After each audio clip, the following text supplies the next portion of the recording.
Buenas queridos hermanos, ¿cómo se encuentran? Un día más que vamos a compartir el Evangelio por este medio. Como siempre les pido que se suscriban al canal para seguir escuchando la palabra de Dios y para hacer extensivo este mensaje a más personas. En el día de hoy vamos a contemplar el Evangelio según San Juan, capítulo 2, versículo del 13 al 22. Donde nos va a hablar sobre la purificación del templo. Se acercaba la Pascua de los judíos y Jesús subió a Jerusalén y encontró en el templo a los vendedores de bueyes, ovejas y palomas y a los cambistas en sus puestos. Haciendo un látigo con cuerdas, echó a todo fuera del templo con las ovejas y los bueyes. Desparramó el dinero de los cambistas y les volcó la mesa. Y dijo a los que vendían paloma: quitad esto de aquí, no hagáis de la casa de mi padre una casa de mercado. Sus discípulos se acordaron de que estaba escrito: el celo por tu casa me devorará. Los judíos entonces replicaron diciendo: ¿qué signo nos muestra para obrar así? Jesús le respondió: destruid este santuario y en 3 días lo levantaré. Los judíos le contestaron: 46 años se ha tardado en construir este santuario y tú lo vas a levantar en 3 días. Pero él hablaba del santuario de su cuerpo. Cuando fue levantado pues de entre los muertos, se acordaron sus discípulos de que había dicho eso y creyeron en la escritura y en las palabras que había dicho Jesús. Palabra del Señor. Fíjese, hermano, en la lectura de hoy le podemos sacar el jugo en muchas cosas. En primer lugar, es la primera vez que se ve a Jesús enojado, alterado, porque está indignado por lo que está pasando en el templo, en la casa de su padre, la casa de oración. Es así que hace un látigo y empieza a correr y a desparramar todas las mesas donde se vendían las palomas, las ovejas, los bueyes, donde se hacían cambios de dinero. Recordemos que el templo de Jerusalén era el único templo donde se podía ir a hacer los sacrificios para el perdón de los pecados. ¿Y cómo se me era perdonado los pecados a mí si era judío de esa época?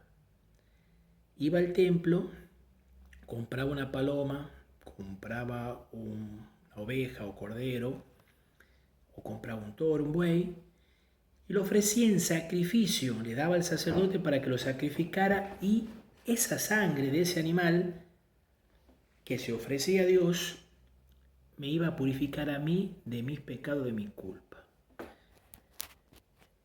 La carne no se despreciaba, sino que la carne quedaba también una gran parte para el sacerdote, lo que ofrecían los sacrificios, como parte de su, digamos, ofrenda también, y para la alimentación de ellos también la llevaban los levitas, que eran los ayudantes de los sacerdotes, los levitas, que vendrán a ser hoy como los monaguillos, que ayudaban en el templo, en los quehaceres diarios. Fíjense, eso ha quedado ya abolido con la entrega de Jesús, el Cordero de Dios que quita el pecado del mundo. Él se entrega con su sangre y ya deja suprimido todo ese tipo de sacrificios. Pero en esa época se realizaba eso y se había generado un círculo vicioso ya en el templo, un negocio donde había ganancia para todos los que estaban en ese círculo, ya sea los sacerdotes, los comerciantes, y hasta estaban los cambistas. Fíjense, algo que quería compartir hoy es que en esa época existían varios tipos de moneda que circulaban. En esos momentos estaban las monedas romanas, que eran imperiales, el imperio romano que dominaba en esa época en Jerusalén, en todo ese territorio, las monedas griegas y las monedas judías. Como ustedes ven, esta mesa de los cambistas se hacían cambio de moneda. El templo recibía un tipo de moneda. Entonces, si yo venía, por ejemplo, de Grecia con monedas como el dracma, me las cambiaban ahí para que yo pueda comprar las palomas, los bueyes, las ovejas para el sacrificio. También estaba la moneda romana y la judía. Entonces, los cambistas, así como hoy existen los pícaros que hacen todo ese cambio de dinero, ¿verdad?